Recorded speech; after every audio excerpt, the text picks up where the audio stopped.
J'ai intitulé la présentation « La Terre comme patrimoine » à travers deux exemples dont il va être, que je vais vous présenter. Parce que bien souvent, toujours, le patrimoine, c'est plutôt le patrimoine bâti, quelquefois certaines montagnes ou certaines. Enfin, quand il s'agit de patrimoine, c'est beaucoup l'architecture, les ponts, les infrastructures, etc., très anciennes. Mais jamais, il n'y a aucune loi qui protège le sol, en fait, qui protège la terre. On parlait de la ZAN, ce matin, de la loi zéro artificialisation nette.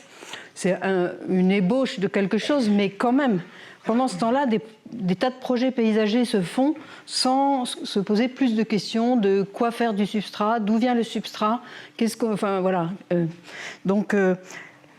là, il va y avoir deux exemples. Un qui n'est pas exactement une cour, puisque c'est un potager de château, mais qui est comme un espace attenant au château, puisqu'il se trouve sous les fenêtres du château. Et l'autre, ce sera vraiment dans une cour intérieure à Paris, qui est un jardin sur dalle, pour un IUT dans le cadre d'un 1% artistique. Alors, la flèche, c'est ça. Voilà. Donc là, j'ai mis cette image-là juste pour vous mettre dans l'ambiance. Là, on est sur les terres de Gonesse, dans la plaine de France, où c'est parmi les meilleures terres d'Europe. Et je sais, pour y avoir cultivé, elles sont excellentes.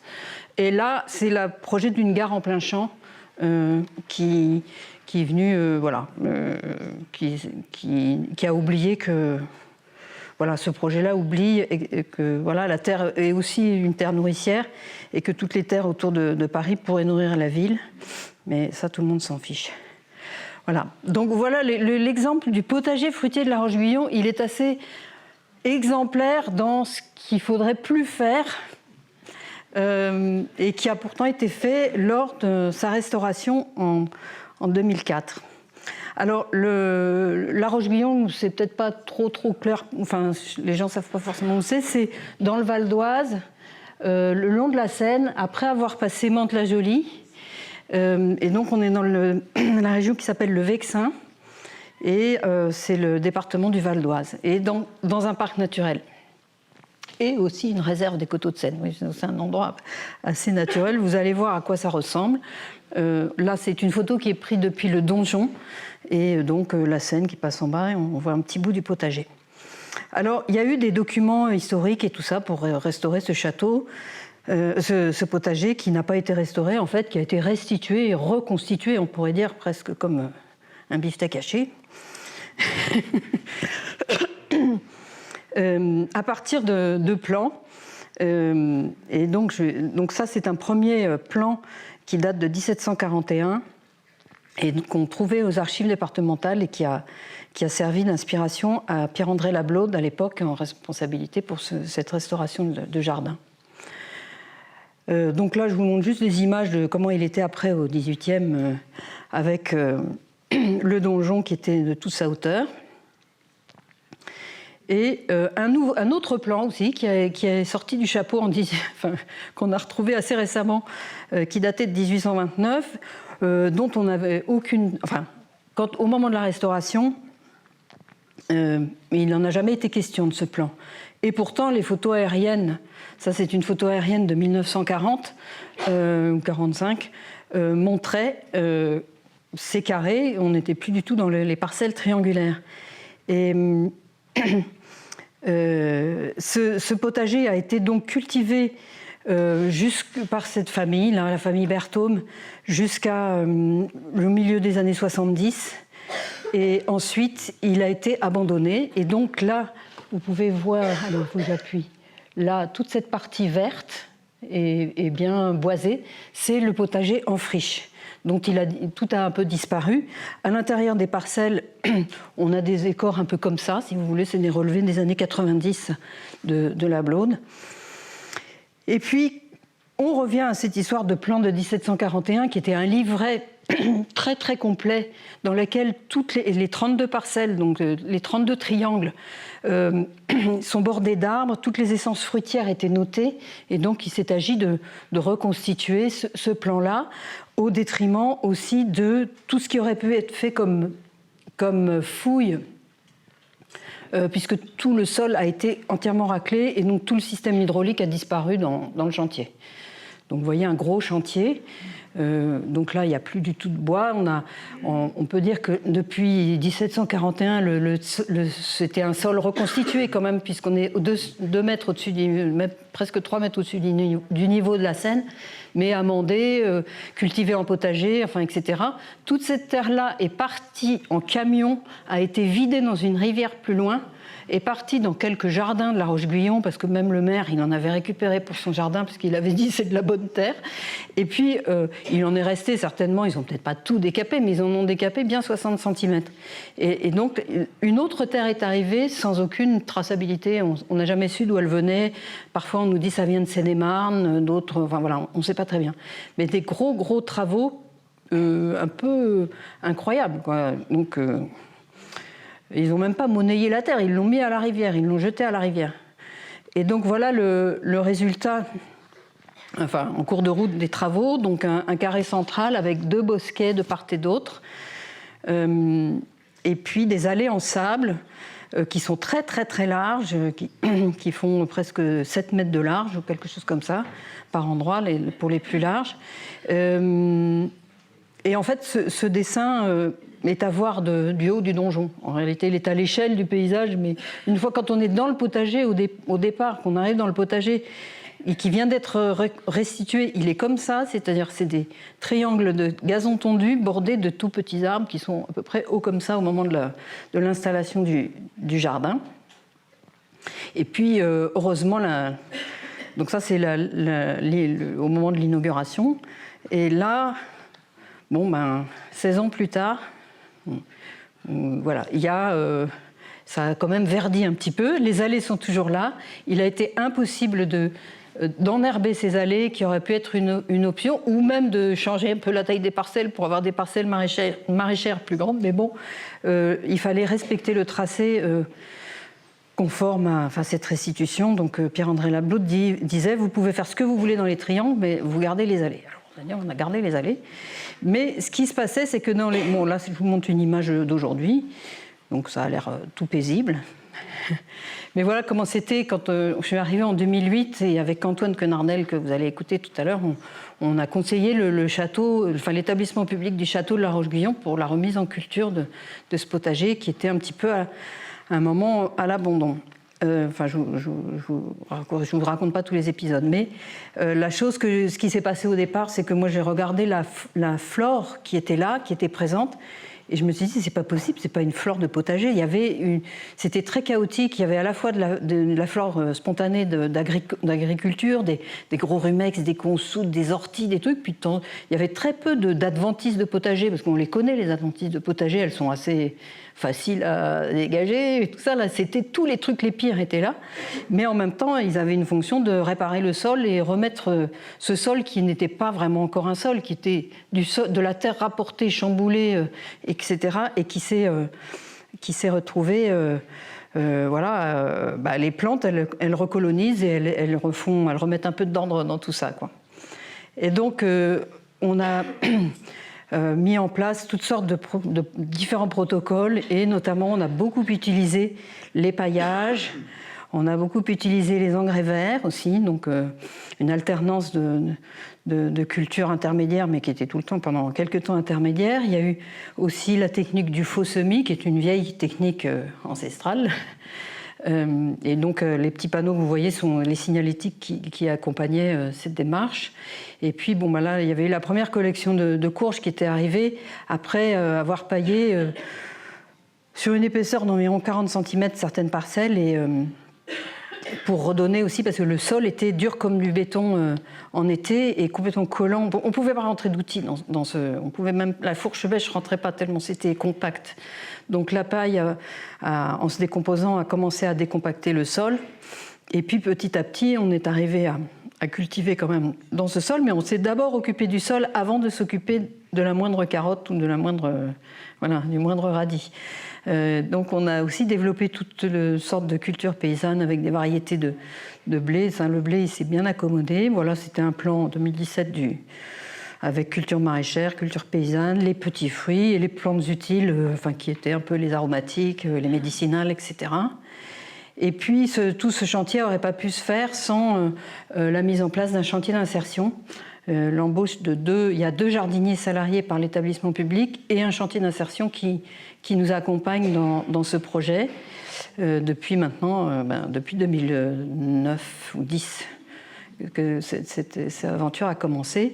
Et toujours après, je vais vite, mais donc dans la philosophie de ce jardin aussi, c'est d'accueillir le maximum de biodiversité, de jamais traiter, pas de produits évidemment. On a la certification AB qui est mieux que rien, mais en fait, on va bien au-delà du cahier des charges du cahier AB. Mais on invite beaucoup d'oiseaux, beaucoup d'insectes. Et voilà, il y a le label Jardin remarquable, le monument historique, et on se disait que transmettre, pour transmettre le patrimoine, on pourrait, de bien entretenir un substrat dans un jardin ou n'importe où d'ailleurs, et qui pourrait avoir une estampille monument historique, mais il est plus vivant qu'un monument encore, le sol. Donc voilà. Et depuis quelque temps, le potager verger s'est transformé en pré-verger pour une autre histoire que je vous raconterai une autre fois, mais où maintenant on s'intéresse beaucoup à comment gérer l'herbe, comment avoir une vraie prairie fleurie, pas un truc de Novaflore, comment jardiner sans moteur. Donc on organise des stages pour apprendre la faux, on a formé les jardiniers au maniement de la faux. Voilà, c'est aussi une façon quand on est dans un jardin de potager, un potager de château comme ça, on est un petit peu, les gens prennent un peu exemple en fait par rapport à un petit jardin partagé derrière une palissade où les gens font des tas de trucs super, mais ils ne sont pas toujours très crédibles. Là, c'est un peu comme vu à la télé en fait quand on est dans un potager de château. Voilà. Donc l'autre exemple, le jardin de l'IUT Paris-Descartes à Paris. Donc là, c'était dans le 1% artistique. Il avait été question l'espèce de truc marron que vous voyez, c'est des amphis qui ont été construits. C'était dans ce cadre-là qu'ils avaient explosé leur budget. Je pense qu'ils ont fait passer le jardin sur le 1% parce qu'ils étaient obligés, parce qu'il n'y avait plus d'argent pour le reste. Mais donc, je l'ai appelé le retour de la terre, parce qu'en fait, c'est pas par rapport au retour à la terre, c'est parce que en fait, c'est comme si en ville, avec tous ces gens qui veulent de plus en plus faire du jardin partagé, toucher la terre, etc., c'est un peu la terre qui revient vers nous, qui se rappelle à nous, et qui nous dit eh « Oh, tu m'avais oublié ». Et en fait, au départ, je ne voulais pas du tout faire ce projet parce que c'était avec de la terre rapportée, qu'il fallait aller prendre je ne sais où. Donc, ce n'était pas dans ma philosophie du tout de faire un jardin comme ça. J'avais proposé... moi, j'ai pris le train vraiment en marche, tout était lancé. Mais je leur avais proposé de tout ce qu'ils allaient casser, tous les gravats, tout ce qu'ils allaient casser, moi, j'allais en faire un jardin sec, avec les matériaux trouvés sur place, on cassait tout, puis on essayait de faire quelque chose mais sans apport de terre extérieure. Parce que par ailleurs, je défendais beaucoup les terres agricoles et tout ça, donc bon. Alors là, c'était pas très inspirant, c'était comme ça le premier jour où j'ai visité, où ils m'ont fait venir, je dis bon, on va essayer de trouver une idée. En fait, là, après, quelques années après, c'était devenu comme ça. Et là, je montre que la moitié du jardin parce qu'on n'a pas beaucoup de temps. Et donc là, ça, c'est l'architecte qui avait dessiné toutes ces parcelles en bois. Là, et en dessous, il y a le parking souterrain de la fac. Donc, on est vraiment un jardin sur dalle. Et je me suis dit, autant profiter d'être là pour parler du problème de la terre rapportée. En fait, ça va me servir de tribune pour parler de c'est quoi ramener de la terre, qu'est-ce que ça veut dire. Et donc, j'ai fait plein de conférences, j'ai présenté aux étudiants régulièrement tous ces aspects-là. Et puis, même le jardin parlait tout seul. Donc, un jour, la terre arrive, c'était pendant les grandes vacances. Et assez vite, les graines se mettent à germer. Et je m'aperçois qu'il y a toutes les plantules qu'il y a, je les connaissais, mais il y avait des plantules de blettes ou de bêtes ou de betteraves, je ne savais pas. Et en fait, je me demandais pourquoi il y avait des betteraves dans cette terre, que j'avais pourtant tracée, je connaissais la provenance, et je suis allée voir sur place. Donc je me dis d'où vient la terre, et la terre elle vient de le petit truc blanc là-haut qui s'appelle Villeron, c'est au-dessus de Roissy, c'est aussi dans la plaine de France, c'est une terre de compétition. Elle arrivait de là, elle n'avait pas de produits trop chimiques dedans, enfin elle avait l'air pas trop mal. Et donc en fait, elle était là, dans ce paysage-là, dans le Val d'Oise toujours d'ailleurs, et dans un grand domaine agricole, ben, évidemment. Et c'était devenu ça, le champ de betterave. C'était un peu, on ne sait pas trop ce que c'est comme, comme endroit. Et en fait, l'endroit, j'ai pris la photo par-dessus la palissade, là, c'était une zone de stockage pour des blés variés. J'ai rencontré le propriétaire qui m'a dit non, mais là, on n'a pas le droit de construire, c'est juste activité économique. Donc, c'était une décharge, en fait. Et ils avaient construit le mur de Berlin. Bon, là, je retrouve les mêmes adventistes que celles de l'IIT, évidemment. Et là, ils avaient fait le mur de Berlin. Et de ce côté-là, c'était encore les betteraves. Et celles-là, elles allaient y rester un moment, puisque le PLU avait tout bloqué. C'était la dernière parcelle qui était... Donc là, on est dans un paysage sucrier. En fait, à côté, il y a une grande sucrerie, enfin, une usine à sucre. Bon, je retourne à l'IUT et donc là, je me suis dit, qu'est-ce que je fais avec tout ça? J'avais pas énormément d'heures devant moi pour travailler. Je dis, qu'est-ce que je fais avec tout ça? Et j'ai mis en valeur, j'ai laissé fleurir et je me suis dit, on va faire le processus. On était dans le cadre d'un 1%, j'étais pas dans un truc d'espace vert avec une livraison. J'avais un peu de temps devant moi. Et je me dis, on va laisser les plantes faire le boulot. Et évidemment, j'ai jardiné dedans. Je ne laissais pas tout pousser. Il y a eu des ateliers avec les personnels de l'école ou des élèves. Enfin, voilà, régulièrement, on faisait des ateliers. Et puis, la direction s'est quand même un petit peu inquiétée en disant « mais c'est héliconérien, c'est porc, ça ressemble à rien ». Donc, j'ai étiqueté toutes les plantules, j'ai mis tous les noms des plantes avec du latin, tout ça. Alors là, je voyais les gens, ils passaient, ils disaient « ah ouais », ça a forcé le... C'est pourtant, voilà, c'est marqué dessus, comme le porc salut, donc ça marchait, ça. Un jardin d'étiquettes, finalement, les gens, ils préfèrent.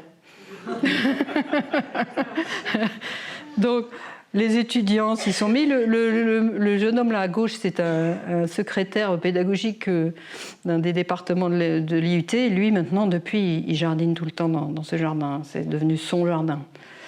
Voilà, donc finalement c'était assez joli. J'ai pas tout laissé, j'ai laissé les plantes qui allaient le mieux fleurir et qui donnaient quand même un endroit sauvage. Et souvent les profs ils passaient, ils disaient oh ça fait du bien, voilà. Donc là j'ai laissé aussi, enfin voilà, j'ai laissé fleurir pas mal de choses pour les reconnaître. Il y a eu les coccinelles avec leurs petits œufs orange, donc ça c'était encore, on pouvait le montrer au public, voilà. Et la biodiversité s'est vraiment peu à peu bien installée quand même. On a eu des canards qui ont fait une canne qui a fait son nid, qui est partie à la Seine après avec sa portée de canards. Et puis il y a eu des récoltes. Là, c'était les premières betteraves à sucre dont on a fait de la soupe. et puis après, il y a eu les tomates, il y a eu les citrouilles. Ça, cette année, ça continue encore. Et puis, entre-temps, le département, il y a un département qui s'appelle Carrière sociale qui forme les étudiants à être des futurs travailleurs sociaux, socioculturels. Ils m'ont demandé de faire un peu une initiation, sensibilisation au jardin avec eux, parce que ça peut, dans leur métier, vraiment leur servir. Et donc, chaque année, ils font une animation autour de la soupe à la citrouille. C'est le cuisinier du Crous qui la prépare et les élèves qui distribuent avec des tas de petits jeux d'animation et tout ça. Donc, un côté assez convivial. Et puis, des relations avec la boulangère à côté qui, elle prenait tous les plantains, les orties, les rhubarbes, toutes les plantes et elle faisait des tartes avec tout ce que je lui amenais. Elle a fait des sirops aussi, parce qu'il y a pas mal de plantes à sirop dans le jardin. Et Et voilà. Et puis voilà le jardin vu, enfin cette partie du jardin vue d'en haut pour que vous puissiez vous rendre un peu compte. C'était des étudiants qui passent des concours qui sont super angoissés. Parce que ça sert de lieu d'examen pour les grands concours, genre pour rentrer en prépa, enfin dans les grandes écoles et tout ça. Donc ils sont les pauvres, ils sont tous torturés. Et puis voilà. Donc le jardin, comme il est à peu près en ce moment, enfin pas en ce moment, mais avec les acanthes, tout ça. Enfin voilà. Donc je continue son entretien régulièrement, mais pas avec suffisamment d'heures. Donc il est un peu. Mais il y a des pommes, des poires et tout ça. Et donc voilà, je pense que j'ai tenu mon temps. Ça va ? Plus que tenir. Merci beaucoup.